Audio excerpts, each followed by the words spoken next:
Hey everybody, it's Merlin here, and I have another vlog for you guys. I'm going to be answering another question, kind of just a general discussion one which has been brought up time and time again, and I'm sure that it'll be brought up many times in the future. Very generally, Marvel versus DC.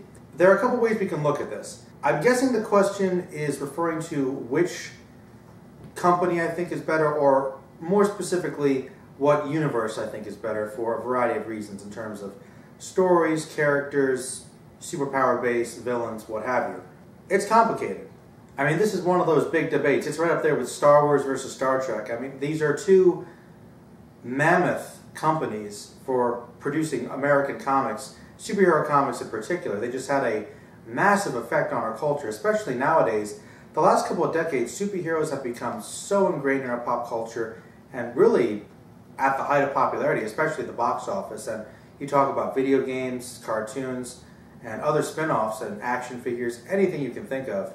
Both of them are giants. But they have very different approaches. I actually had this idea that I think kind of summarizes the difference between Marvel and DC and why different people might be attracted to them, or if you're in a certain mood, why you might read a particular character or story. This is something that Linkara actually pointed out, which I agree with. Marvel kind of represents the heroes that we are, whereas DC represents the heroes we want to be.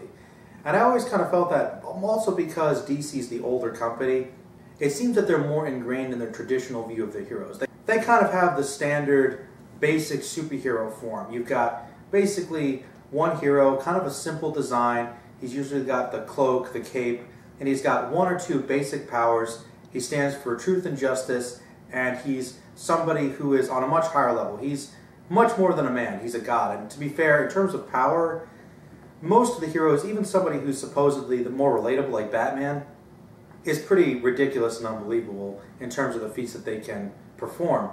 But there's somebody that we aspire to, something we reach to. Marvel characters, on the other hand, are much closer to reality, and that's because most of them were produced in the 1960s, basically at the height of social revolution. Stan Lee and his comics were a major part of that. Those characters, like Spider-Man, the X-Men, were deeply ingrained in social change in terms of struggling with identity, dealing with drug culture, racism, the struggle with communism and socialist ideals and the Soviet War, the threat of nuclear annihilation, prejudice, and religious disagreements. And Marvel tackled a lot more of this subject matter earlier than DC did. Admittedly, DC started off with darker storylines. Even Superman was a bit more violent in the beginning, but they were generally simpler stories. They were entertaining, but they didn't really explore any significant themes reflecting our views on society. Marvel was the first company to do that with its characters, but it still took a long time for comics to be taken seriously as a medium outside of being something that kids enjoyed. But DC was the first one to really popularize this, mostly because of Frank Miller, but to some degree with Neil Adams and Denny O'Neil before him, and Paul Dini, among others. In regards to the question which one I think is better, or which one I prefer, the problem with which one's better, both companies, both universes have their issues. The cool thing about Marvel is they seem to be able to adapt with the times, and each one of the characters can fit into a new situation with a new political or social commentary, and usually it works fairly well because they're constantly moving, which is interesting because as they're growing with the timeline, their timeline generally doesn't change. One of the interesting advantages of Marvel is that they keep their continuity all the way from the beginning. So that means there's storylines from the 1960s that can be directly referred to now, if they choose to be. DC, on the other hand, constantly reboots itself every 10 years or so. And that is kind of annoying, to be honest. And in a way, that's their way of trying to reinvent themselves. But the problem is, even though their characters do also adapt with the times, they also still remain staples. Especially characters like Batman and Superman. They try to change them. It doesn't usually work. That's why most of the time they just refer to the basics. And that's the cool thing about the difference between the two companies, the contrast between the two universes. Those more human characters grow and they're more relatable. They continue to change with the times. Batman, Superman, and Wonder Woman, and all the others in DC, they're legends, they're mythological. They remain relatively the same despite the events around them. Once again, something that we can aspire to be no matter how turbulent things change. So really it's an apple or oranges thing. And both universes have something awesome to provide. I think that Marvel's definitely the more colorful and intricate and certainly has a much larger base of characters that are more relatable. I also think they have more variety in their powers, and the characters have typically cooler designs, and I would even say that in terms of quantity, they have a lot of great villains over there. DC I think has a smaller base of relatable heroes, but their storylines are just so epic in proportion, it's easy to get behind them. And I think that some of the rogues galleries, particularly Batman's in general, are probably the best, maybe with the exception of Spider-Man's. So really, it depends on what you're looking for. There is no real wrong answer here, in all honesty. Though I have found Marvel, in terms of their advertising, has always been much better. And in terms of being able to make their subject matter more relatable and accessible to bigger audiences, definitely much easier.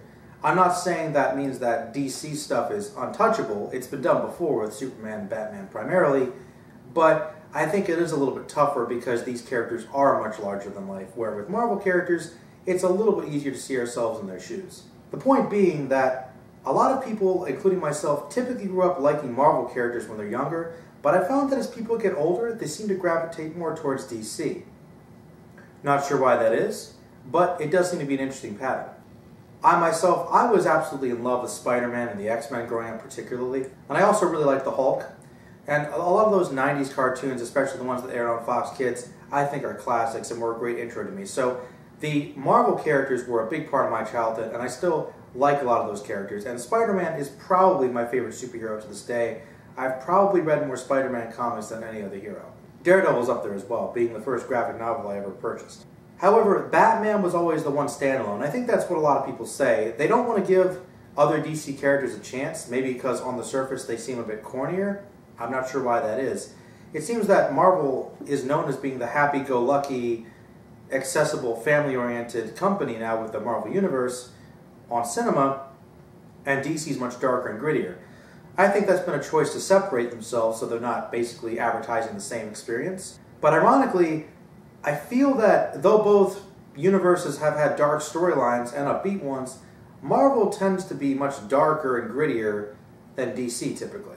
Lately that hasn't been the case, but I've always kind of associated with that. A lot of people seem to be in the camp that Marvel's awesome and DC has Batman, so that's kind of the saving grace. I will admit Batman is probably their best character and their most popular, with the possible exception of Superman, but there are a lot of great characters over there. And for me, upon discovering the Batman animated series and basically the DC animated universe, that's kind of what solidified me as a DC fan, because those characters, in particular that television show, is one of the best written cartoons I've ever seen, to this day.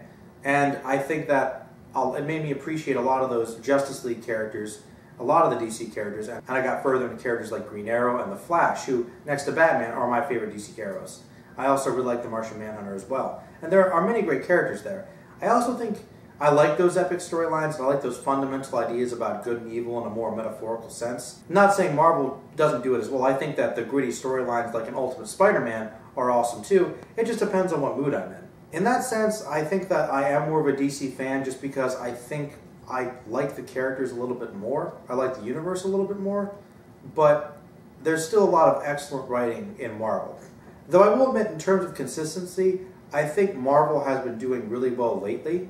Though they have had their fair share of ridiculous crossovers and bad storylines and silly logic. Sadly though, as much as I am a DC fan, I think that the last 10-15 years, there's been some problems, especially since the New 52 initiating the new universe. So at this point, I'm a disgruntled DC fan, but I'm still a DC fan. And that's just my personal preference, but in all honesty, there is no real answer. That's why this debate will probably continue on for years and years to come. But I'm curious, guys, do you prefer Marvel or do you prefer DC? And let me know in the comments below your reasons why. I'm curious. I mean, this is a really interesting discussion to have. Alright guys, I'll be getting some more videos to you very soon. In the meantime, this is Merlin, signing off. Stay magical, my friends.